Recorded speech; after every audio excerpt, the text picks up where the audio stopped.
My name is Jessica. I'm a 35-year-old office worker. Since my husband Bob, who is 2 years younger than me, was transferred, we've been temporarily living with his parents. I stress, it's only temporary.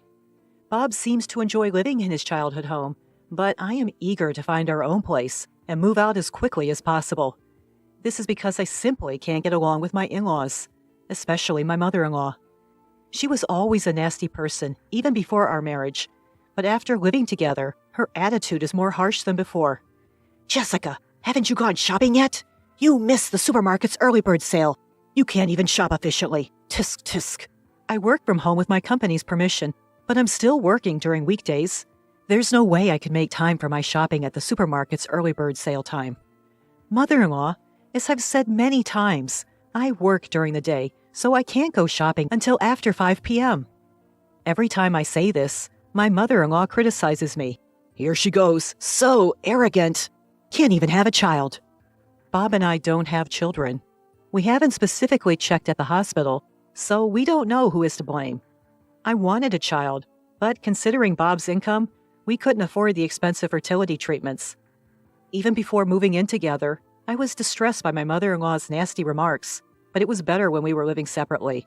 Living under the same roof day and night, I am exposed to her nasty remarks 24/7. My father-in-law doesn't directly make snide remarks, but he irritates me in a different way.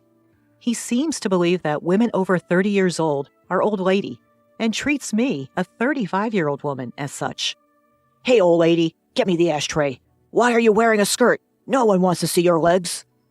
I want to tell him, if I'm an old lady, what does that make you, who's turning 60? I'm not a pushover either, so I retort each time they make rude remarks about me. But that only leads to further deterioration of our relationship as they consider it bossy. There is always a tense atmosphere in the house, and I was already feeling the limit of living together. However, after the transfer, Bob started working more on weekends and going on more business trips, so we couldn't discuss moving out. "Jessica, I have another business trip this weekend." "Again? You just went on a business trip. This new branch seems to have a lot of business trips." Before his transfer, although he had to work overtime, there were hardly any weekend work or business trips. Can't be helped, right? The work changes with the workplace. Sure, things change when jobs change, but isn't this a bit much? Thanks to this, we are not even able to find a place to move, even though we were supposed to live with my in-laws temporarily.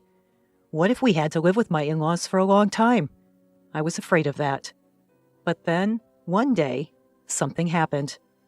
As I was removing laundry from Bob's bag after his business trip, I found a piece of paper in his bag's pocket. It turned out to be a printout of an online booking from a travel website. I figured it was just the flight and hotel booking for his business trip, but when I read it more closely, I couldn't believe my eyes. There was a hotel reservation that included tickets to Disneyland for 2 people, and the date was yesterday. That is, the day Bob was on a business trip. Of course, Bob's company has nothing to do with Disneyland. Sure, they deal in seafood, but that's as close as they get to Disneyland. It doesn't matter. This means that Bob was pretending to go on a business trip, when in fact, he was visiting Disneyland for 2 days. And the fact that the hotel reservation was for 2 people? There's no doubt he was with a woman. As I was reeling from the shock, I heard Bob humming in the shower. "It's a small world after all." The well-known theme song of a famous ride. He must have been reminiscing about Disneyland and humming unconsciously.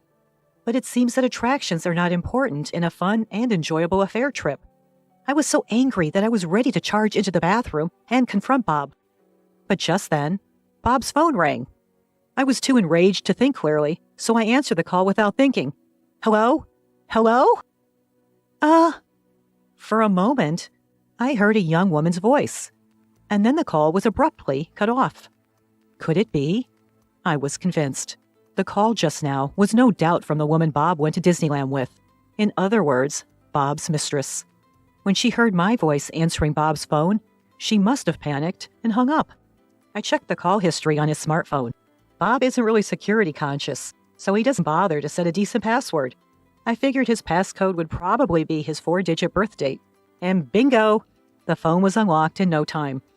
but looking through his smartphone made my head spin. Evidence of his infidelity was pouring out of it, unmistakable and overwhelming. The image files were full of selfies of him and a young woman. The dates the photos were taken were all days when Bob had been on business trips or working on his days off. I was amazed at his recklessness, even leaving pictures of their intimate moments. Looking at the call history again, I saw the name Melissa Smith, so I searched for the same name in his WhatsApp friends list and opened the chat screen. "Bob, I love you. I want to be your wife soon." This woman, Melissa, seems to be hoping to marry Bob. A homewrecker, perhaps? As I was mulling this over, Bob came out of the bathroom. Ah, that's refreshing. Facing Bob, who came out nonchalantly, drying his hair with a towel, I confronted him right away. "Refreshed, huh? Seems like you're feeling pretty refreshed in a lot of ways." "Huh? Who is Melissa Smith?" At the mention of his mistress's name, Bob flinched. "So it's true. You've been lying about going on business trips, and instead, you've been going on trips alone with this woman, Melissa Smith? Were all your business trips and working days off just lies? Unforgivable. Why do you... How on earth?" I pointed my smartphone at the upset Bob. "All the evidence is right here in this smartphone. Hey, did you go snooping through my phone? That's a violation of my privacy." It's laughable that a man who's morally bankrupt enough to cheat can complain about privacy invasion. If you don't want it looked at, set a better password. Before we got married, I made a promise with Bob that he'd absolutely not cheat. I had declared to Bob that if he cheated, I'd leave him right away. Of course, my feelings haven't changed. I can't continue a marital life with a man who's playing around with another woman. Let's get a divorce. When I simply said that, Bob surprisingly agreed without objection. Yeah, I guess so. It was unexpected. I thought he would resist more. Was he ready for divorce once he was caught cheating? "I'll get the divorce papers tomorrow. You tell your mom and dad." Got it. Bob's agreement was astonishingly nonchalant. However, once a declaration has been issued, it cannot be withdrawn, and it has no intention of doing so. Is this goodbye to married life? I felt a tinge of loneliness. The next day, I left the house early in the morning to get the divorce papers from the city office and to take care of some other errands. By the time I got home, it was already late at night. There in the house, my husband and his parents were waiting for me. "So you finally come back. We were wondering how long you were going to wander around." The moment she saw me, my mother-in-law began to make snide remarks. Bob being present here means she should already know about Bob's cheating and our divorce. Isn't there something she should say, like an apology, before making a snide comment? But instead of an apology, my mother-in-law said something unbelievable. "Well, it doesn't matter. At least you're finally leaving. We don't want to see your face anymore, so it's just as well you've been gone all day." "What do you mean?" With a smug smile, my mother-in-law responded to my question. "Exactly as I said. I'm sick and tired of seeing your face. Finally, Bob has returned home, and you were just in the way. You're always back-talking, without any hint of charm, even when I tried to make you uncomfortable enough to leave. It took so long for you to get the hint. I finally had to resort to my ace in the hole." Ace in the hole? My mother-in-law gave a satisfied smile. "You already know the name of Bob's girlfriend, right?" "Yes, something like Smith." Why was she checking if I knew the name of Bob's mistress? You see, I have a friend from my book club, Mrs. Smith. Her daughter is such a well-mannered, charming young lady. She's 10 years younger than you, only 25. At that age, she can have kids easily." Then my mother-in-law dropped a bomb. "So I introduced Mrs. Smith's daughter to Bob." "Excuse me?" I was shocked. I never expected my mother-in-law to say something like this to me.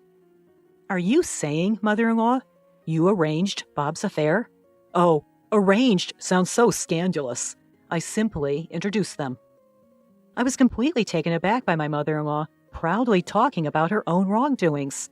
I can't believe that a mother would induce her own son to cheat on her. And she is so proud to tell her son's wife about it. What a horrible mother. "Well, I had no other choice. Bob is our only child. We need an heir. I would have even accepted you as my daughter-in-law if you'd had children. But all you did was work, never having any children." Next to my mother-in-law, my father-in-law also nodded in agreement, so he was aware of his wife's actions. Do you understand? A 35-year-old woman who can't even have kids is no longer needed. If you understand, then hurry up and leave."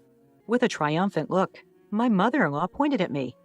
After a moment of silence, I said, "I see. I understand your views very clearly. I'll leave as you wish. I'll take all my belongings with me." "Oh, please do. I doubt you have much to take with you anyway. Do you need help moving?" My mother-in-law laughed and said, even though she didn't know anything. But I was the one who would have the last laugh. "No, it's fine. Don't worry about me. Everything's already arranged." "Huh?" Since I wasn't crying or freaking out, my mother-in-law looked surprised. "Besides, mother-in-law, I already know that you were helping Bob cheat on me."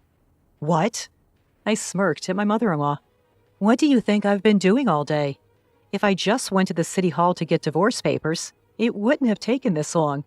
I spent all day arranging for a move and meeting with Melissa Smith." "Oh my God. You met with Melissa?" Bob asked me in a panic. "So what? Did you think I would let you cheat behind my back and not say a word to the other woman? I made sure to note down her phone number when I checked your phone yesterday," I said calmly. Poor Melissa, though, she was really surprised when I called her and said, "I'm Bob's wife. I'd like to meet with you. Apparently, you've been lying to her, saying that you're single." I told her the whole truth. Bob, my mother-in-law, and my father-in-law were all shocked. They never would have thought I'd pull something like this off in just one day. "Melissa found out that she was the other woman in your affair, and she was really upset. Of course, Mrs. Smith was furious too, at Bob and at you, mother-in-law. She was talking about suing you both for marriage fraud. I couldn't help but sympathize with her, so I promised I'd help as much as I could." What? Bob was visibly shaken. Of course, my mother-in-law was in the same state. Given the many ways in which Melissa deserves sympathy, I've decided not to claim any compensation from her.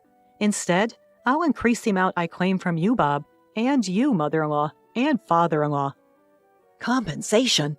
Why the hell do we have to pay damages?" My father-in-law blurted out in panic. "It's one thing if it's just Bob, but we have nothing to do with this." He seemed to have expected his son to pay some compensation for his affair, but they never dreamt that they themselves would pay. "Are you going to take the best part without getting hurt? There's no such thing." "Of course you do. The emotional distress caused by your harassment is more than enough reason, don't you think?"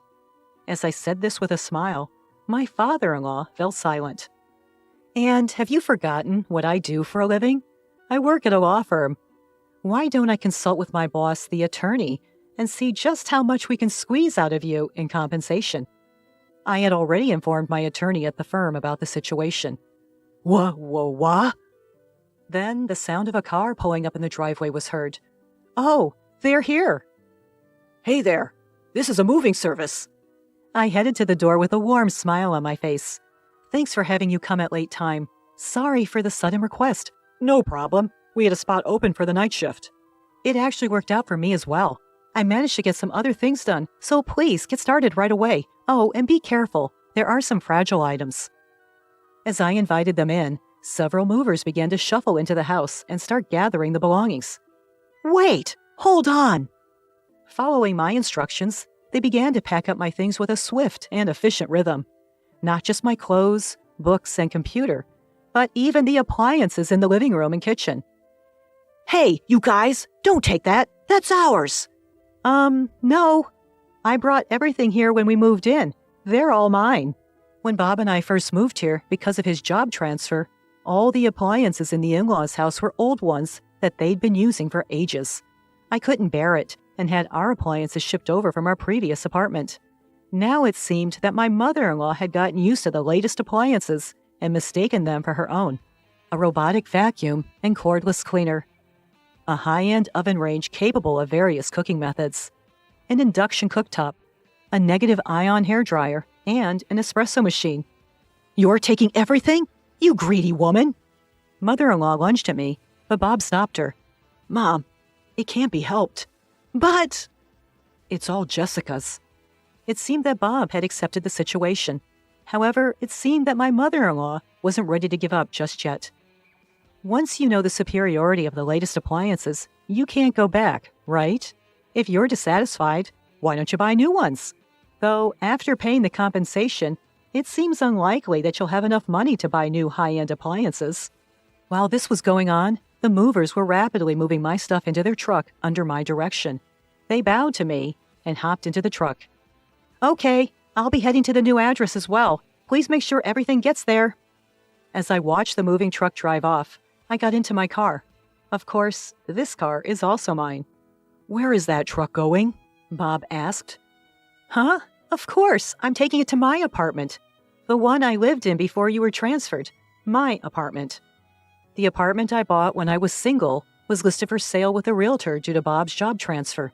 However, because the asking price was too high, it never sold, and I still own it. The realtor suggested lowering the price several times, but I'm glad I didn't. I never imagined this would happen. As I fastened my seatbelt, I laughed softly. But maybe, just maybe, I predicted this would happen deep down. What? Bob made a face as if he didn't understand. Because I set a selling price higher than the market rate to make sure it wouldn't sell. This way, I could always move back to my apartment. Upon hearing my words, Bob seemed to crumble from the knees. You, such a bitch! Feeling sure of my victory and letting my guard down, I was suddenly shoved by my mother-in-law, who rushed at me yelling. As I groaned in pain, my mother-in-law attempted to throw a cutting board at me for a follow-up attack, but was suddenly tackled by a black object and fell down yelling, "Ah!" Thank you, Blackie. Holding the black object, a stray cat named Blackie, I got in the moving truck and hurried to my new place to escape from my mother-in-law. I don't know why Blackie, the stray cat, was there at that moment, but I'm sure he came to help me because he has a strong sense of justice. I'll give him some catnip as a gift later. After that, Bob and I divorced. The law firm I work at filed a lawsuit for compensation against Bob and his parents. It's a real blessing that the young lawyers in training at the office accepted my case for almost no fee at all. Even though a young new lawyer is in charge, I feel secure because they have the support of a senior lawyer. As for the lawsuit against Melissa Smith, the senior lawyer himself took on the case, not the trainees. He said he will file both criminal and civil lawsuits because of the high degree involved. He said he's excited to file a criminal lawsuit, as it's been a long time since he's done so. Even if they sell their house and pay to Melissa Smith and to me, it probably won't be enough. Thinking about the life of extreme poverty and debt waiting for the three of them, I can't help but grin. I'm alone now, but compared to living with those in-laws and my disloyal husband, it's like heaven. For a while, I want to enjoy the easy single life with Blackie, who I inadvertently brought to my apartment.